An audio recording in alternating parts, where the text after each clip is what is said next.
Is getting what you really, really want. Is getting what you really, really want. Stupid question, simple question, obvious question?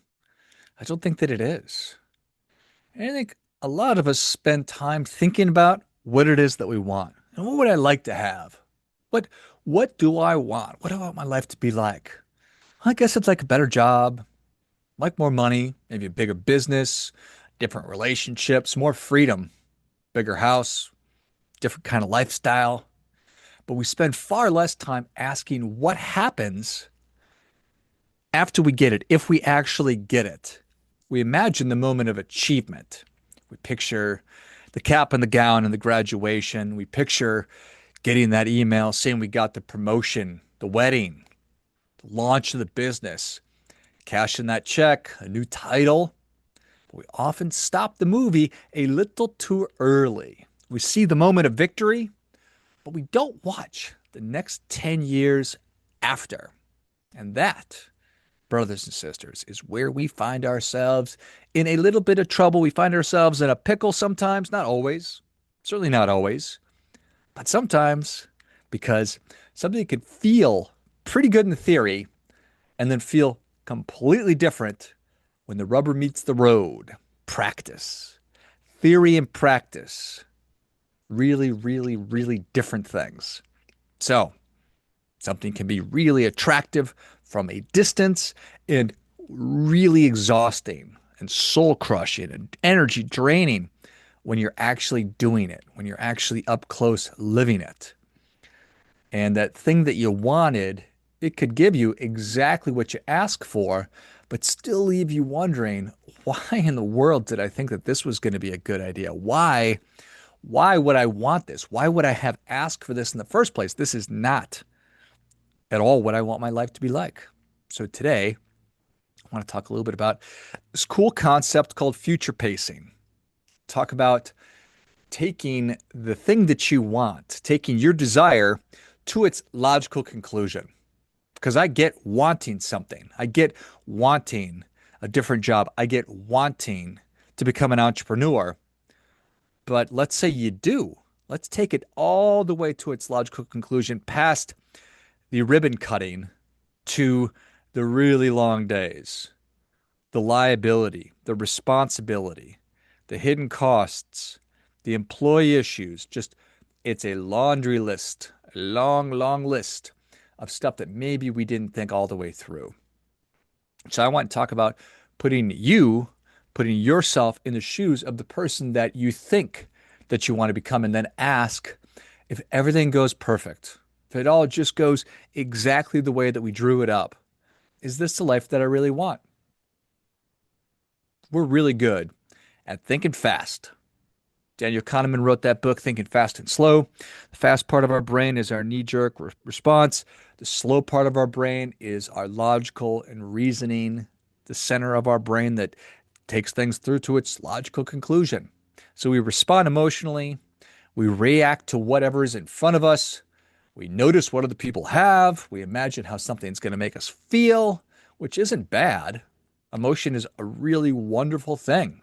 Feelings are one of the key features of what makes human beings, and the highs and the lows and the goods and the bads, all that stuff. And desire, well, that motivates me. That gives me energy.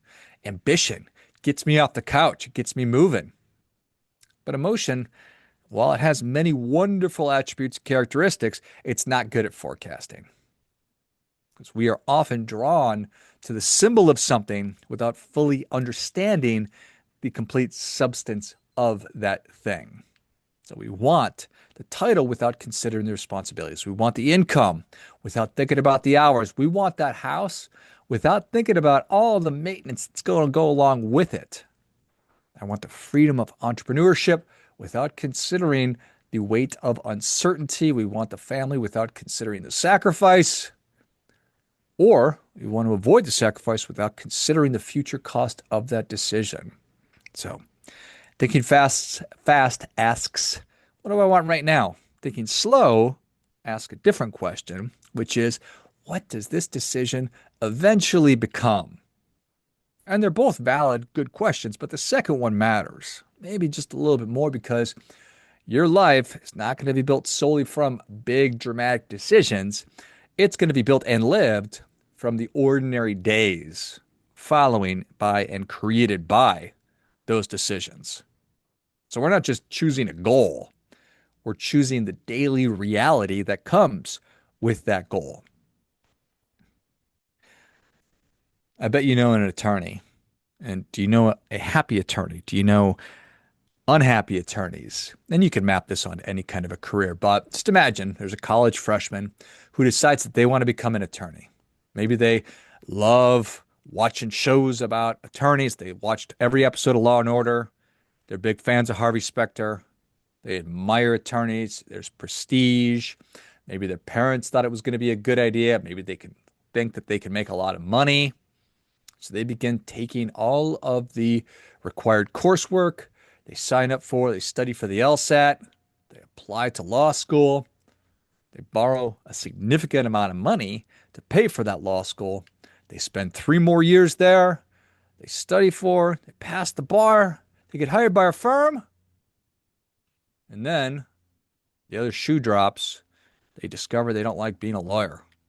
They dislike the conflict. They don't like the hours. They dislike the paperwork. They don't like the pressure. They dislike the way the profession actually feels on a Tuesday afternoon. The original idea it sounded pretty good. The lived experience hits a little different. So, does not mean that becoming a lawyer is a bad decision. By all means, go do that. But it means that the person may have fallen in love with the idea of being a lawyer without understanding the reality of practicing law. They pictured the courtroom. They did not picture the document review and everything else. They pictured the title. They did not picture the billable hour requirement. They pictured the outcome. They did not sufficiently examine the daily stuff that goes along with it. And that is the difference between theory and practice. And then let's map this somewhere else. Take it somewhere else. Think about somebody in their 20s or 30s who says, you know what? I don't want to get married. I don't want a spouse. Marriage is an antiquated, thing. It's stupid. Why would I ever do that?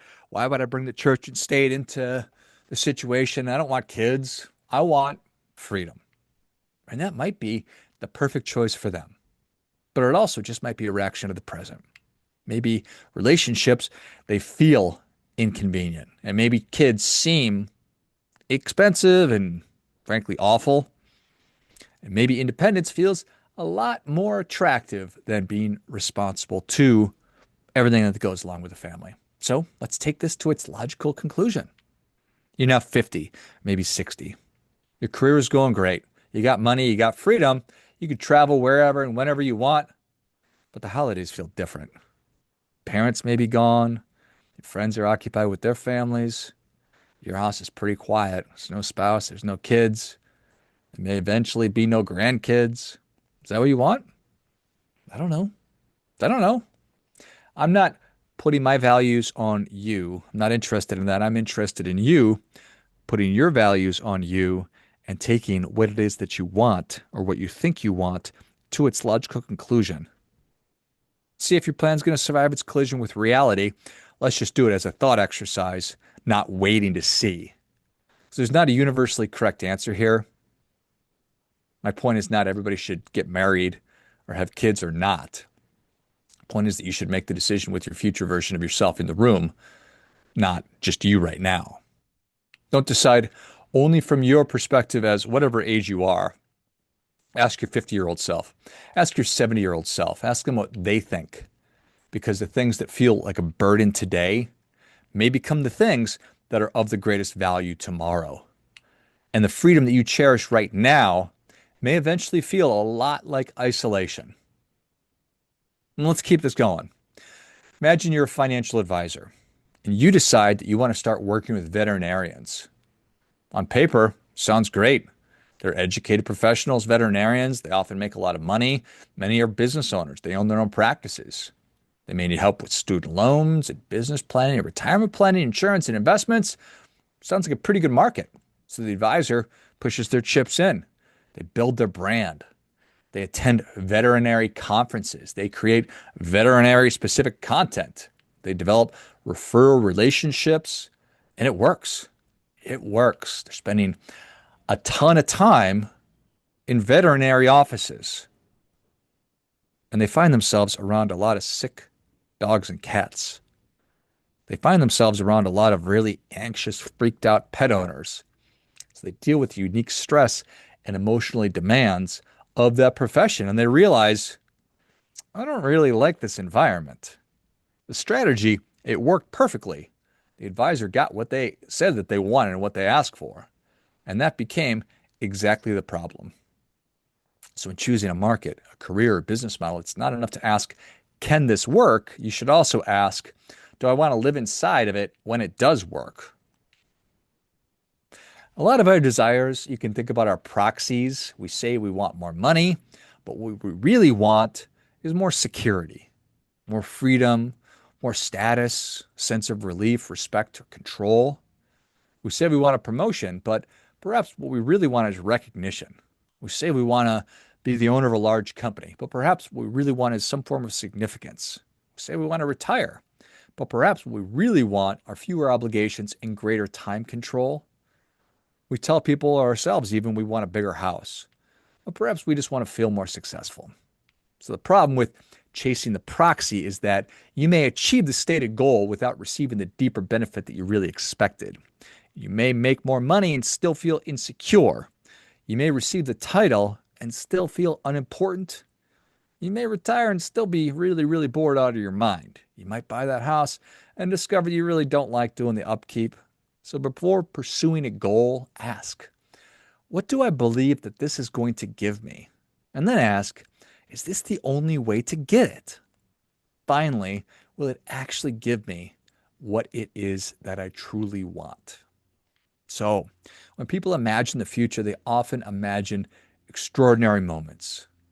But that's not where life happens. Life happens in the day-to-day, the ordinary moments, the ordinary days. So instead of asking only what your future achievement looks like, ask what your average Tuesday looks like. What time do you wake up? Where do you live? Who's there with you? What work are you doing? Who are you talking to and spending time with? How much time is in a meeting? How much time is travel? What problems are you responsible for? What are people expecting from you? How exhausted or tired are you at the end of the day? What are you no longer able to do? What are you repeatedly required to do? This is where many goals get a lot clearer. So a person may want to become a senior executive until they imagine the meetings, the travel, the personnel issues, the pressure, and the constant availability that's required. A person may want a second home until they imagine paying for it, maintaining it, furnishing it, securing it, feeling obligated to go there. Somebody may want a large social media following until they imagine the constant demand to produce, respond, perform, and stay visible. Somebody may want to open a restaurant because they love food, only to discover that owning a restaurant is a lot less about enjoying meals, more about staffing and inventory and margins and equipment and complaints and blah, blah, blah. So don't simply visualize the trophy. Think about the job of maintaining and holding on to that trophy. So when you say yes to one thing, you're saying no to all others, or at least a lot of others. When you choose a career, you're choosing how you're going to spend so much of your time and energy and attention. When you choose a spouse, you're choosing a family system, a set of responsibilities, and a shared future. When you choose a city, you're choosing its climate, culture, opportunities, traffic, taxes, pace of life. When you choose to build a large business, you may be choosing management over craftsmanship. When you choose to remain small, you may be choosing control over scale.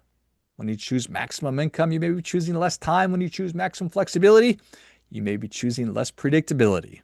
There's no solutions. There are only trade-offs. The grown-up question is not, how do I get everything that I want? The grown-up question is, which trade-offs am I willing to live with? Here's a simple exercise. Choose something that you believe you want. Career, relationship, a financial goal, a business, a move, a lifestyle.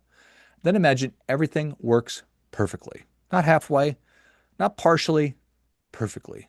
You become the lawyer. You grow the company. You buy the house.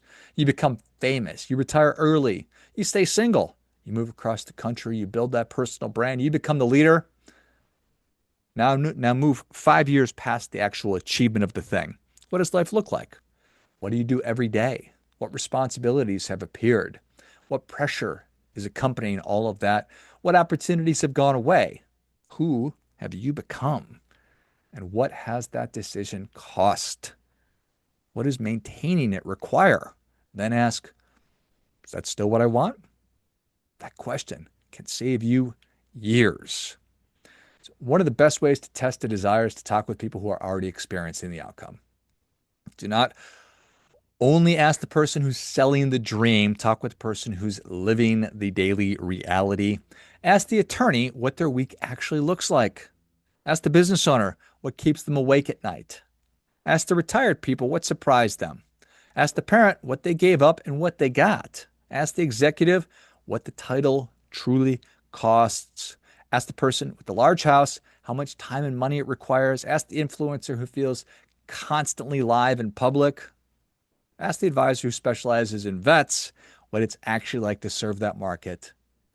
Then not only ask, would you do it again? Ask, what did you misunderstand before you started? What part of this life is invisible from the outside? What kind of person thrives here? What kind of person struggles? What does the average day feel like? Goal is not to make somebody else make the decision for you. The goal is to replace fantasy with information. And if it's possible, test the future in a smaller way. Shadow somebody. Do an internship. Volunteer. Rent before you buy. Work in the industry before starting the company. Spend time with kids before deciding what family life means to you. Not in a creepy way. Maybe like your brother's kids or something. Visit the city for several weeks before moving there. Serve a few clients in the niche before you build your entire career and brand around it. Take on a leadership role before chasing the permanent title. Run a small experiment. Reality is an excellent teacher, and that short experience can expose assumptions that years of thinking simply will not. A useful test is to ask whether you want the work, not merely the reward. Do you want to write a book, or do you want to have written a book? Do you want to own a business, or do you want the identity of being an entrepreneur? Do you want to be physically fit, or do you want the appearance of fitness without the training, sleep, and nutrition? Do you want a strong marriage, or do you want the comfort of companionship without the work of communication, compromise, forgiveness, and commitment? Do you want wealth, or do you want to spend like a wealthy person? Do you want influence, or do you just want attention? The reward is a moment. The work, that's life. So, it's prudent to choose goals where you can respect the process required to reach and sustain them. You do not need to love every part of it, but you should be willing to live the life the work creates. And I think that this is where getting a really clear grasp of what your meaningful few, it's so important because before deciding what you really want, it's important to know what matters. What matters most to you from a family perspective, from a network or community perspective, for your finances and your work, for your well-being, your personal development, and peace of mind? And then how do you want to allocate your MVRs, your most valuable resources, time, energy, attention, and money? Because a goal may be attractive and still incompatible with what matters most. So a larger business may generate more income while taking you away from family. And that promotion may bring you status while driving you into the ground. A lower paying career may provide more meaning and greater peace of mind. A certain relationship may reduce loneliness while creating chaos. A financial decision may look inefficient but support the life you most want to live. So the right goal is not always the biggest one. It's the one that's aligned with your values, your responsibilities, and how you really want to live. You know that I'm fond of saying the only way to live how you want is to know how you want to live. That's really what I'm getting at. So, before committing to a major path, ask yourself, what do I think that I want? Why do I want it? What do I believe it's going to give me? And what does the ordinary day look like? What does an ordinary everyday day look like if it works? What responsibilities are going to come with it? What will I need to give up? What will it take to maintain this thing? Who do I need to be or become? And does that person live in a way that I like and respect? Does this support what I just said are the most important things that really matter? And is there a smaller way to test it? Finally, if everything works perfectly, do I want the life that follows? You may get what you want. That is worth remembering. The business may succeed, your relationship may happen, the promotion may come, the move may work out, your audience may grow, the money might show up. So don't only prepare for failure, prepare for success. Think beyond achievement. Think beyond the applause and the fanfare. Think beyond the moment when you finally get what you asked for. Follow the decision into the future. Follow it into the ordinary day to day. Follow it into the trade-offs, the responsibilities, routines, and consequences, and then decide. Because getting what you want is not always the same as building a life that you want. It'd be a terrible thing to spend years climbing a ladder only to discover that it was leaning against the wrong wall. Just take your time. Think slowly, future pace. Put yourself in the shoes of the person that you want to become and ask yourself, is getting what I want what I really, really want? Do your part by doing your best.